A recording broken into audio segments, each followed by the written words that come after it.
আসসালামু আলাইকুম। আমি বাবলু বলছি। কথা বলবো হামিদা এবং সজীব শেখকে নিয়ে। আপনারা জানেন যে হামিদার সঙ্গে সজীব শেখের কোনো সম্পর্ক নাই।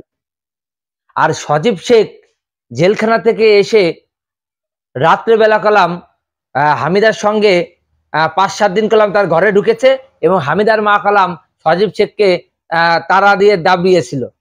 তা আমার ঘটনা হলো কি, আহ, সজীব শেখের সঙ্গে হামিদার যদি সম্পর্ক না থাকে তাহলে কি করে সজীব শেখ হামিদার ঘরে ঢুকলো, হামিদা কিছু বললো না? তাহলে হয়তো তাদের মহব্বত বন্ধন থেকে গেছে। তাদের আসল হলেও সজীব শেখের সঙ্গে এখনো হামিদার তালাক এবং ডিভোর্স হয়নি, মানে এখনো তারা স্বামী স্ত্রী রয়েছে।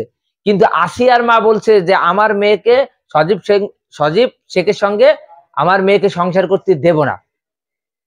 কিন্তু হামিদার হৃদয় সজীব শেখের দিকে ছোটে এবং সজীব শেখও হামিদাকে ছাড়া বাঁচবে না।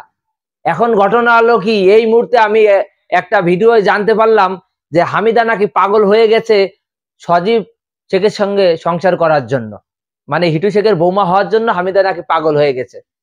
কিন্তু হিটু শেখের বিয়ান মানে হামিদার মা রাজি না। কারণ রাজি হবে কি করে? সজীব শেখ এবং হিটু শেখ যা করেছে রাজি হওয়ার কথা না। এটা আসলে দর্শকও মেনে নেবে না, আসিয়ার মাও মেনে নেবে না, তাহলে হামিদা কেন মেনে নেবে? জানি না কি কাণ্ড। আসলে যেভাবে যা ঘটছে, আমি আসলে যেটা দেখছি নেট জগতে সেটাই আপনাদের সামনে আমি তুলে ধরি। এখন শেষ কথা হলো, হামিদা নাকি হিটু শেখের প্রতি পাগল হয়ে গেছে, তার সঙ্গে আবার সংসার করবে। আপনারা অবশ্যই কমেন্ট করে আমাকে জানাবেন যে আসলে এটাকে হামিদা ঠিক করছে না ঠিক করছে না। ভালো থাকবেন, সুস্থ থাকবেন, আল্লাহ হাফেজ।